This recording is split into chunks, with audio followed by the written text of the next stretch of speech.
बहुत समय पहले की बात है। कजरौली नाम के एक गांव में लोग बड़ी ही हंसी खुशी मिलजुल कर रह रहे थे। उसी गांव में हरिया का परिवार भी रहता था, जिसमें उसकी पत्नी लीला और उसके दो बच्चे चिंटू और मीना रहते थे। मीना और चिंटू दोनों एक ही स्कूल में पढ़ते थे। दोनों साथ ही जाते और आते थे। एक दिन हमेशा की तरह दोनों छुट्टी के बाद स्कूल से वापस आ रहे होते हैं कि चिंटू का गर्मी से बुरा हाल हो रहा होता है। आज कितनी गर्मी है दीदी, मुझसे तो इस कड़कती धूप में जरा भी चला नहीं जा रहा।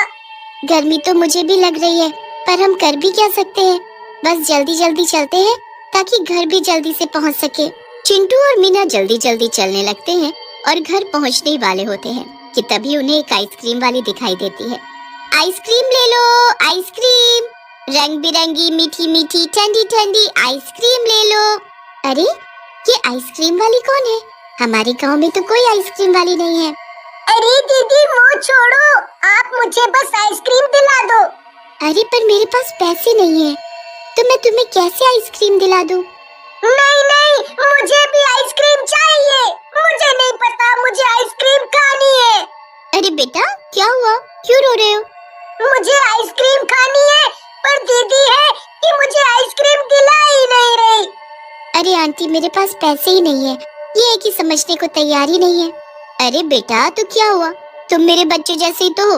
आओ और आइसक्रीम खा लो, मुझे पैसे नहीं चाहिए।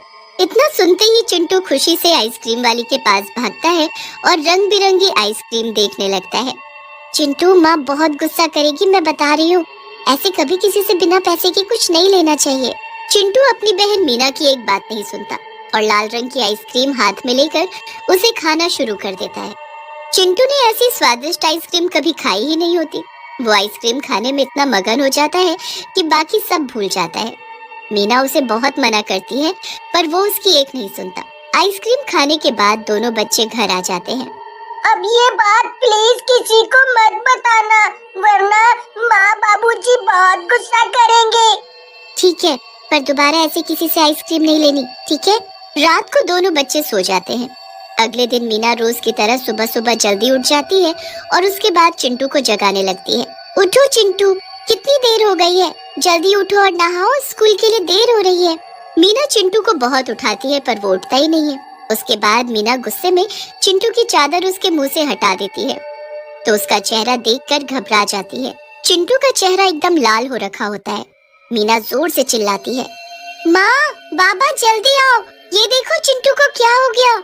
मीना की आवाज सुनकर उसके माँ बाबा वहाँ दौड़े चले आते हैं और वो भी चिंटू की हालत देखकर घबरा जाते हैं। किसी को कुछ समझ ही नहीं आ रहा होता कि आखिर चिंटू को हुआ तो क्या हुआ। उसके बाद चिंटू के बाबूजी चिंटू को गोद में उठाकर डॉक्टर के पास ले जाने लगते हैं, तो चिंटू का शरीर बर्फ की तरह ठंडा होने की वजह से वो उसे उठा भी नहीं पाते। ये तो बर्फ जैसा जम रहा है, क्या हो गया आखिर हमारे बच्चे को? ये कौन सी नई बीमारी लग गई? वो लोग जैसे तैसे चिंटू को डॉक्टर के पास लेकर पहुंचते हैं, तो डॉक्टर को भी समझ नहीं आता कि आखिर चिंटू को कौन सी बीमारी हुई है। शरीर का इस तरह लाल पड़ जाना और इतना ठंडा हो जाना मुझे तो समझ नहीं आ रहा। ये कौन सी बीमारी है?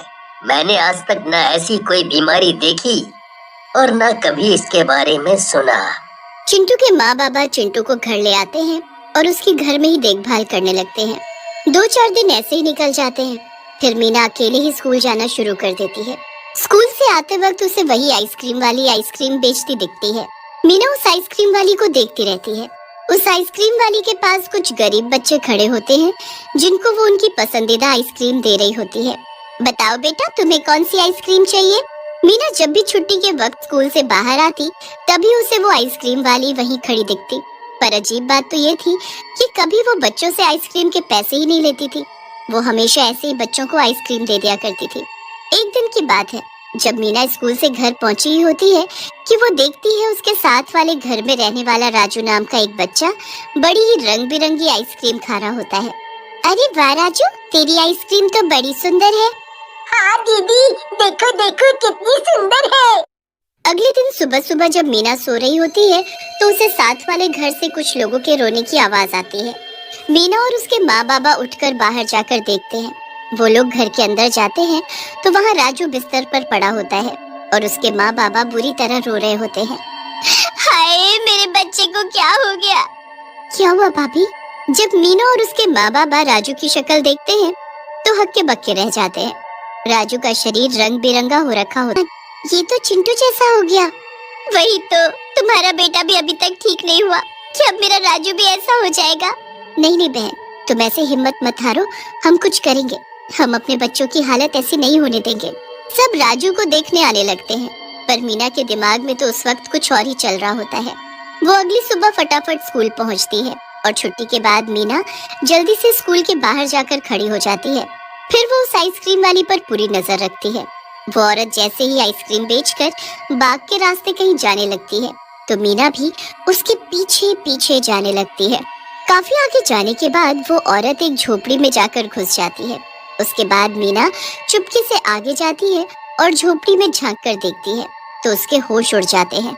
वहाँ वो औरत उसकी आंखों के सामने एक चुड़ैल में बदल गई होती है। कितना मजा आ रहा है बच्चों को ऐसी हालत में देखकर। ये तो चुड़ैल है और इसी ने सब बच्चों को आइसक्रीम खिलाकर उनकी ऐसी हालत की है। अब क्या होगा? मुझे सब पता करना होगा, तभी मैं सब बच्चों को ठीक कर पाऊंगी। मीना वहीं खड़ी रहकर सब देखती रहती है। चुड़ैल एक जानवर को मारकर उसका खून निकालकर उसमें मंत्र पढ़ने लगती है। मंत्र पढ़ने के बाद वो खून सारी आइसक्रीम पर डाल देती है। हो गई मेरी जादुई आइसक्रीम तैयार। अब मैं कल ये आइसक्रीम बच्चों को खिलाकर उनको बर्फ का बना दूंगी। इस चुड़ैल ने सारे बच्चों को खत्म करने के लिए कितनी बुरी चाल चली है, पर मैं भी इसका जादू नष्ट करके रहूंगी। मीना जल्दी से गांव वापस जाकर सबको चुड़ैल के बारे में बता देती है। गांव वाले मीना की बात सुनकर हक्के बक्के रह जाते हैं। फिर वहीं खड़े एक पंडित जी बोलते हैं, इस चुड़ैल को हमें अमावस की रात को खत्म करना होगा। किसी और दिन इसे खत्म नहीं किया जा सकता। ये बस मीना ही कर सकती है, क्योंकि चुड़ैल बच्चों के आसपास ही रहती है और मीना काफी बहादुर भी है। और इसे करना क्या होगा? इसे सामग्री से भरी एक हांडी को चुड़ैल के घर में रख कर आना होगा। इस हांडी में इतनी गर्मी है कि वो सारी आइसक्रीम को पिघला देगी। जैसे ही वो आइसक्रीम पिघलेगी, वैसे वैसे वो चुड़ैल भी पिघल जाएगी। बस फिर सब अमावस की रात का इंतजार करने लगते हैं। जैसे ही वो रात आती है, मीना आधी रात में वो हांडी लेकर उस चुड़ैल के घर में जाती है। मीना उस हांडी को चुड़ैल के घर में रख तो देती है, पर जैसे ही वो घर से बाहर जाने लगती है, चुड़ैल उसके सामने टकरा जाती है। मीना चुड़ैल को देखकर बहुत ज्यादा घबरा जाती है। तू यहाँ क्या कर रही है? तुझे मेरे घर का कैसे पता लगा? मैंने कुछ नहीं किया, मुझे जाने दो, मुझे जाने दो। ऐसे कैसे जाने दो? मुझे तो लग रहा है तू ही है जिसने मेरी आइसक्रीम पर कुछ ऐसा किया है कि उसका जादू काम ही नहीं करता। नहीं नहीं, मैंने कुछ नहीं किया, मुझे जाने दो। चुड़ैल मीना के बाल पकड़ती है और उसे घसीटते हुए घर के अंदर ले जाती है। मीना बुरी तरह चीखने चिल्लाने लगती है, पर चुड़ैल को कोई फर्क नहीं पड़ता। आज मैं तेरे ही खून पर जादू करके उसे इन सभी आइसक्रीम पर डालूंगी। चुड़ैल मीना को एक कोने में बांध देती है। उसके बाद जैसे ही चाकू एकदम पैना हो जाता है, वो खिड़की से आसमान में चांद की तरफ देखकर मुस्कुराती है। आ गया सही वक्त। अब मेरी जादुई आइसक्रीम फिर से अपना कमाल दिखाएगी। बस उस पर एक बार इंसानी खून चढ़ जाए। चुड़ैल हंसती है और चाकू उठाकर मीना की तरफ बढ़ने लगती है। वो जैसे मीना की गर्दन पर वार करती है कि चाकू के साथ उसका हाथ पिघलकर नीचे गिर जाता है। ये क्या हुआ? मेरा हाथ क्या किया है तूने लड़की? जल्दी बता मुझे। चुड़ैल दूसरे हाथ से चाकू उठाती है, पर जैसे ही वो चाकू को हाथ लगाती है कि दूसरा हाथ भी पिघल जाता है। चुड़ैल बुरी तरह चीखने लगती है और अपनी आंखों से खुद के शरीर को पिघलते हुए देखती है। वो बहुत कोशिश करती है, पर उस हांडी की गर्मी से उस चुड़ैल का शरीर पल भर में पिघल जाता है। मीना वहाँ से भागती है और गांव पहुँचती है, तो वहाँ अपने भाई के साथ सभी बच्चों को पहले जैसा ठीक देख खुशी से झूम उठती है। पूरा गांव मीना की बहादुरी की प्रशंसा करता है और फिर बच्चे कभी भी किसी अनजान आइसक्रीम वाली से फ्री की आइसक्रीम या कुछ और नहीं खाते।